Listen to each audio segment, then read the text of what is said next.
If you are 278, you are caring, innovative, and protective. You want to be helpful, loving, and straightforward. You are assertive, funny, and outgoing. You like to use your charming and sunny disposition to create an upbeat, positive, and action-packed environment. You are also very nurturing to those in your circle of care. I mean, does that not sound exactly like me? Welcome to the Be It Till You See It podcast, where we talk about taking messy action, knowing that perfect is boring. I'm Lesley Logan, Pilates instructor and fitness business coach. I've trained thousands of people around the world, and the number one thing I see stopping people from achieving anything is self-doubt. My friends, action brings clarity, and it's the antidote to fear. Each week, my guests will bring bold, executable, intrinsic, and targeted steps that you can use to put yourself first and be it till you see it. It's a practice, not a perfect. Let's get started. Welcome back to the Be It Till You See It interview recap, where my co-host in life, Brad, and I are going to dig into the empathetic convo I had with Tracy O'Malley in our last episode. If you haven't yet listened to that one, make sure you go back and listen to that one and then come back and listen to this one. Or you can listen to this one because I got some really great stuff. I'm pretty much going to talk about me and what I learned. And you can go listen to Tracy to figure out why I trusted her to talk about me. I would just say, don't skip it. Don't skip it. The interview was really awesome. She's definitely a strong personality, but has amazing things to say. She's an 8. And also, even if you think you know the Enneagram, I'm just going to tell you right now, she knows the Enneagram. And I did a little binge on her podcast on our flight home from Nashville. I think I listened to 8 episodes and I still, I don't even think I understand, the E of Enneagram. And so she is just such a wealth of knowledge, and you are going to, if you like the Enneagram, if you really like learning about yourself, you can actually learn about it. It's even better when you actually trust the Enneagram and use the Enneagram for others. That's her biggest thing. So I also just want to point out, if you're watching this on YouTube, Brad made a funny facial expression when I said the word empathetic. I think he was impressed that I didn't screw up the cadence of that sentence. I'm just going to call it out for the people at home who are not watching. So today is May 23rd, 2024, and it is World Turtle and Tortoise Day. About this day, turtles and tortoises are common sightings in parables, stories, and pop culture, and we celebrate World Turtle Day on May 23rd to honor these resilient animals. Turtles and tortoises are associated with wisdom and perseverance. They are reptiles that are found in many environments all around the world, including Las Vegas. I'll tell you about that. These creatures play an important role in their respective ecosystems. They dig holes that are inhabited by other creatures and keep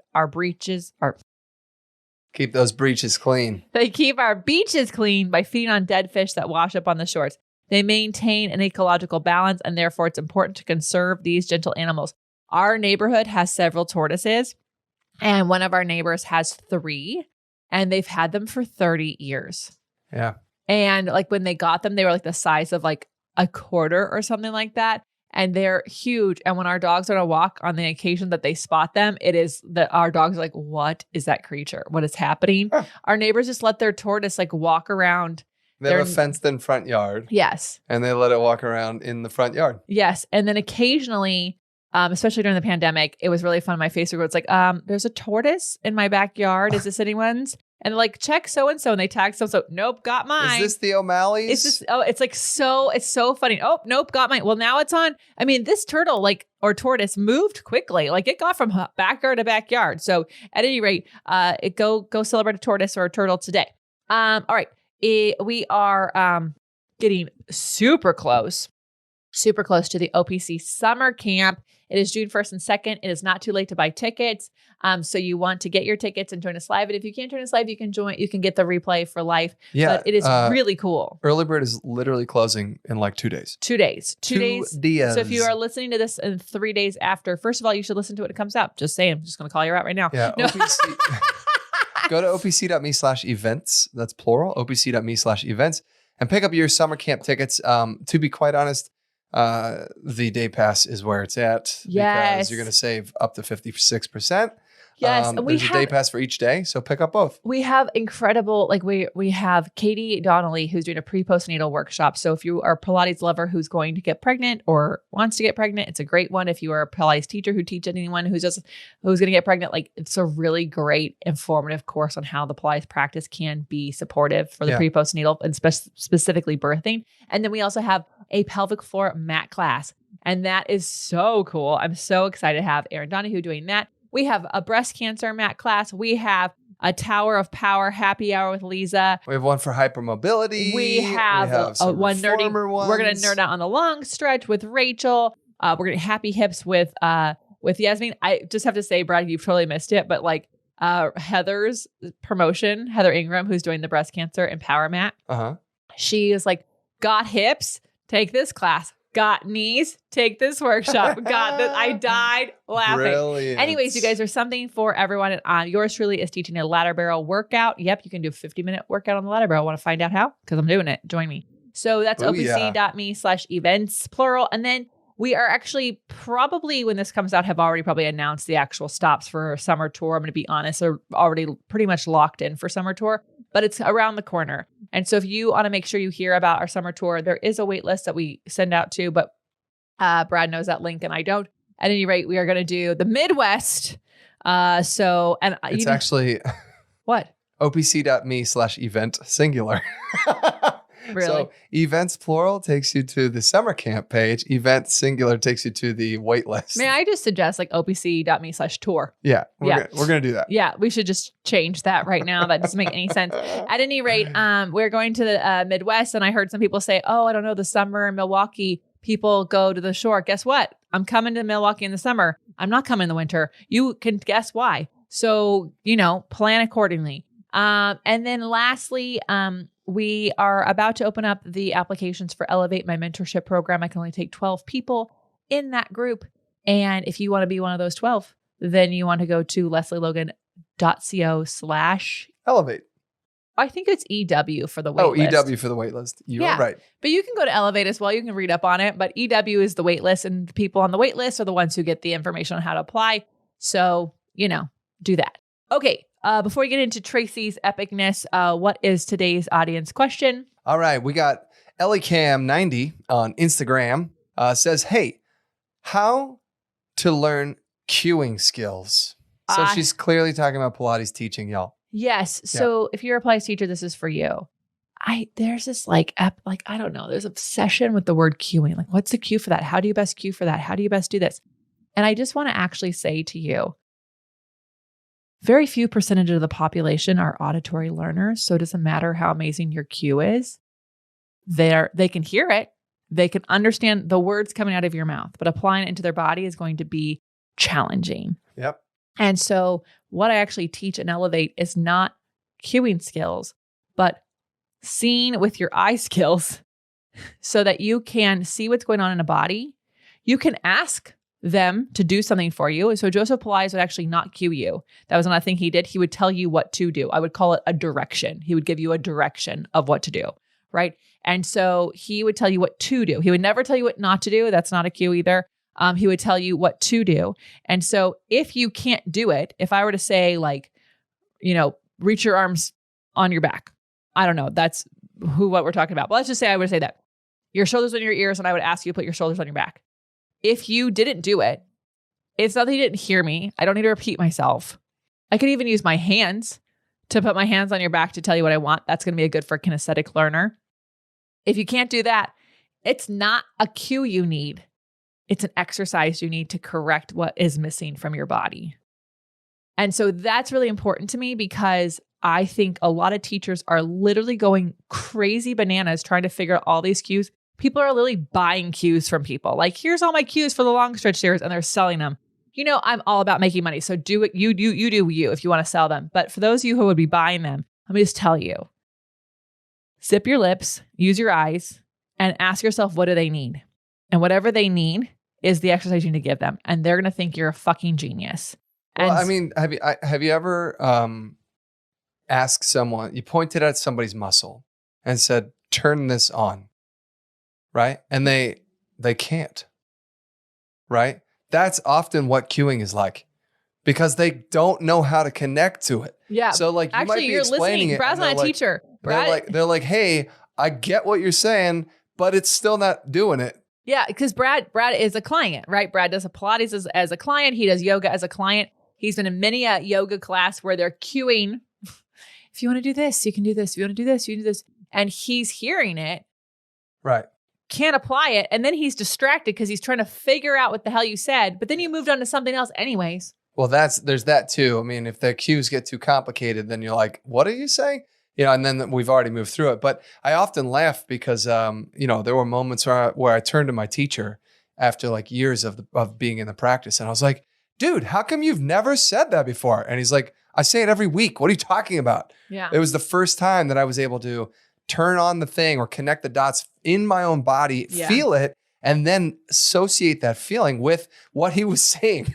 Right. So it was the first time that I actually heard him saying it because I actually felt it in my body. And so I think that you can have all the cues that you want, but if they're not actually doing it, the cue is just going to wash over them. And also that isn't going to retain a client well. Right. I'm just going to tell you right now, if they hear you but can't do it, they're going to feel like they're not good enough and they're not going to come back. But I think what's cool about Pilates, and it's actually a lot, there are some similarities for yoga. What my teacher would do is put me over a block and then help me, or maybe we were using a chair, or maybe we were using the wall or some kind of a thing. In Pilates, it's so cool because if they can't figure it out on the mat or they can't figure it out on the reformer, guess what you can do? You could take them over to the chair or the Cadillac or the thing. But how do you know what to take them to for which thing they need to turn on? You should do Elevate. That's how you know. I was just sitting there going, wow, Brad, I'm so impressed you're understanding what they should do. So anyways, Elkie Cam 90. I hope this helps you understand. I hope this frees you from having to come up with a really incredible way of saying, put your feet in a strap. Like the thing about SNL that pissed me the fuck off. Every single person in our life has sent me the SNL clip. Some people just sent to me yesterday. And I'm like, I already have seen it 17 times. I actually didn't think it was funny. I was horrified by it because once SNL thinks something is funny enough to share with the general public, it means the general public has enough knowledge that they can laugh at this. Right. And that means they probably experience, like SNL takes the thing and they exaggerate it to the extreme and make it ridiculous. Yeah. But there's a root to it that people can still connect with. And so, they're actually like, that means that people have this pretty sad misconception of Pilates out there. And that it's like, put your hand straps and your feet straps and then the thing. Right. I believe Pilates is for everybody. And the only way we're going to have everyone feel like Pilates is accessible for them is that we actually have to teach the body that's in front of us with what they're capable of doing. So ditch the cues, look at their body, tell them what to do. End of rant. Next thing. Stick around. All right, now let's talk about Tracy O'Malley. Tracy O'Malley is a master performance coach, highly sought after by Fortune 500 companies. She expertly integrates the Enneagram into various aspects of life, leveraging her deep insights into human behavior to help individuals and teams enhance their relationships and decision-making skills. Her approach not only promotes a harmonious environment at work and home, but also empowers her clients to overcome the beliefs that restrict their growth. I love that summary of what Tracy does. And I was really touched by her personal story about how she began to apply the Enneagram in her relationships and how it really helped her shift the way she thought about herself too. I thought it was really awesome. Yeah, I know. It shifted how she parented her children.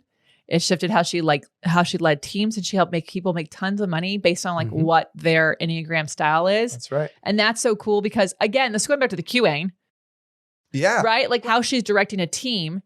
She can't go, this is your script. Everyone use a script. Right. Which is generally what some network marketing things could do. Right. Like they're like, hey, hon. And then they have a script. I mean, or a teacher training program. Yeah. Yeah. Like in Pilates, it's, and the way I see it is it's a fantastic place to start. Yeah. But then you have to adjust it and make it yours. And so, but instead of you having to adjust it, she used it as a leader to help you adjust it to you. And I could go on and on about like the things that I love that she said, like every day's a new day for a clean slate. And there's some really great stuff in there. I'm going to actually just like tell you what I learned by working with Tracy, because I actually think that that's a better use of my time in this recap. Wait, explain that a little bit more. So after your interview, what happened? Okay. So after the interview, like when we stopped hitting record, we were talking about, I was like, yeah, no, I'm a 7, like with an 8 wing. And she said, I don't think so.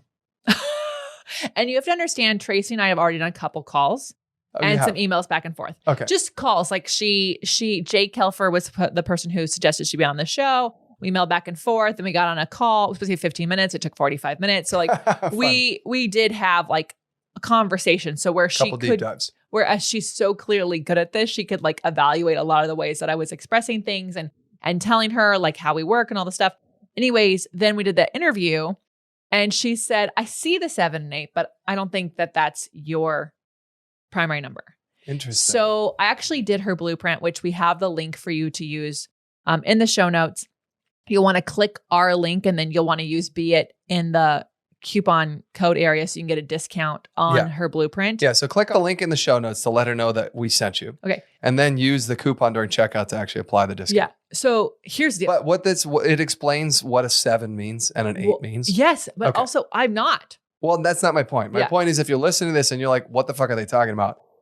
Oh, yeah. A 7 or an 8 on it, the Enneagram is like an evaluation tool that allows you to. She sent me a 76-page evaluation. Holy hell. So I'm just going to tell you, like you, and in it explains a lot of the other numbers. I got to read stuff about you and I got to share stuff about you when I was learning it, but also it explained things about me and different things. And I literally emailed her. I was like, I don't like this sentence. I don't like the 37th line on page 93. I know. Like a 2 would do. I'm like, I don't like this. I don't like this. But here is the thing. I do have 7, 8 in me. So, but 2 is my primary number. Interesting. And so here is the thing. So I'm a self-preservation 2. So an SP2 is how that would be. If you're listening to her podcast, you'll hear like SP. I'm sure there's other stuff. I don't know enough about that yet. But I am a self-preservation 2, and it presents a little different than some of the stereotype stuff of 2s. So I'm a little bit more covert in my over-giving and over-involving. But if I get to a breaking point, then I get a little spicier than the average 2. So like that's where like I could have that 8, that Tracy spice that you guys all got to experience. And then there's a couple other things, but she said my tri-type, which I'd never even heard of a tri-type, but this is where that 7, 8 comes from. She's like, your tri-type is the 2, 7, 8, otherwise known as the free spirit, which apparently some of her best friends are the same tri-type. So of course we're attracted to each other. But here's what she wrote. I mean, like you guys, 76 pages and then this information. Innovative and direct. 2, this is the most independent, assertive, and outgoing 2. This 2 needs freedom and can appear to be a 7 or 8, needs to be on the go and to do for others. 8-ish. 2, especially if self-preserving. Self-preserving. Like a jam. Self-preserving. Like a jam. Which you are.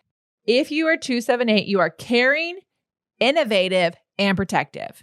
You want to be helpful, loving, and straightforward. You are assertive, funny, and outgoing. You like to use your charming and sunny disposition to create an upbeat, positive, and action-packed environment. You are also very nurturing to those in your circle of care. I mean, does that not sound exactly like me? Yeah. Exactly like me. So anyways, and then like there was some other stuff, which is like when I get overwhelmed, I get spicy. You have experienced my schedule gets out of whack. I'm like, I like enrage, but I also get pissed off at people when they take advantage of my people. And I'm like, mother bear, I got a little mad on the drive home yesterday. I was like, you email that person right now and you tell them I think they're taking advantage of my people. So anyways, that happened. Yeah. That's for real. Yeah. So she also emailed me some episodes I can listen to on her podcast. Oh, cool. Because she has an amazing podcast. If you do know your number and you're pretty sure it's it, you can actually go in and learn. But if you also know the numbers of people in your family, you can go listen to her podcast and learn more about them. Or you can work with Tracy and she'll tell you how to parent or work with your partner based on that. She was talking about, I think it was in the podcast or either outside the podcast. I can't remember at this point, but we were talking about her partner is a different number than her. And based on her knowing his style, she's able to not take things personally. It's just great. I just loved it. Anyways, you can talk about what you liked. I love it. All right. Well, she said the Enneagram is also a language because when we understand each other, we understand everything. And I was kind of already hinting at this after I did the intro, but I loved listening to her tell her rebel, like, don't put me in a box mentality when she first was introduced to the Enneagram, when she submitted herself to rehab, which is pretty extreme, right? And she was sitting there with this person and she said, I find her, she's clearly very analytical. The reason I say that is because she tests people. She tested her shrinks when she was going through them, right? She would show them one side of her and not another. And then basically see if they figured it out. She started pushing back on this person when she went into rehab. And the person in rehab basically called her out in a very kind way and said, the way you've been thinking and the way you've been doing it brought you here. So let's make a change, right? And when she dove headfirst into this, what I thought was really amazing was her willingness to embrace it, because she was in rehab for only 30 days, y'all, and that changed her life, right? That's kind of amazing that you could go into a place and in that time, learn a tool, a language that would allow her to come out, not only being self-reflective, but being understanding enough to use that information when engaging with others.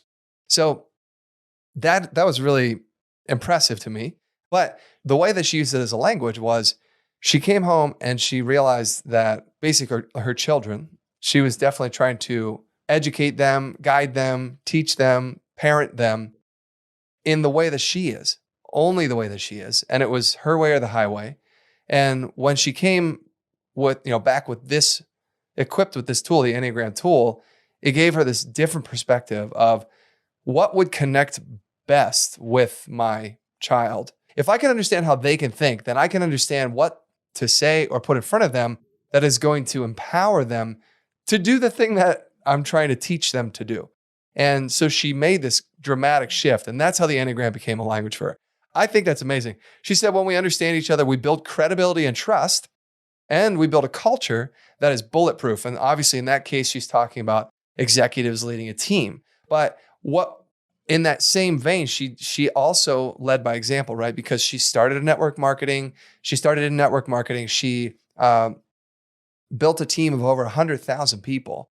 6 of those people are making over 7 figures, right? And she said, they're all different Enneagram types. So if she just went in like a power, move and said, this is the only way to do it, right? Then probably none of, like, maybe one of those people would have been able to pull it off to connect with her in the way that she was laying down. This is how it has to be. But that's not how she leads. She led in a way that allowed her to understand what would empower that person because she could understand the language that they are speaking. And then consequently, she was able to build this powerhouse team. So she passes that off now to, businesses and people who run teams, which is, I just think it's so cool. I love that. I love the fact that you could understand something so well that you can effectively, put yourself in the shoes of someone else. Yeah. There's a lot of empathy in that. Yeah. I think it's really cool. I mean, we love the strength finders and things like that. And we've done a lot of research on that. But as we discussed in the last Enneagram episode, like strength finders is like what you do. And like Enneagram is kind of like why you do it that way. Why? Yeah. Why that's it is. And I think the why, just like in life, like why you do anything is more important than what you do. The what can change or the how can change. So I think this is really fascinating. I don't really know. I kind of want this to be a hobby. Maybe this is a hobby. I'm hobby hunting, guys. So we'll see. I'm going to binge out on the episodes Tracy sent me about me, of course. And then maybe I'll start to figure out you. All right. So finally, let's talk about those beit action items. What bold, executable, intrinsic, or targeted action items can we take away from your convo with Tracy O'Malley? She said, most of us go to awareness. Like, how do we fix this? How do I make this thing stop?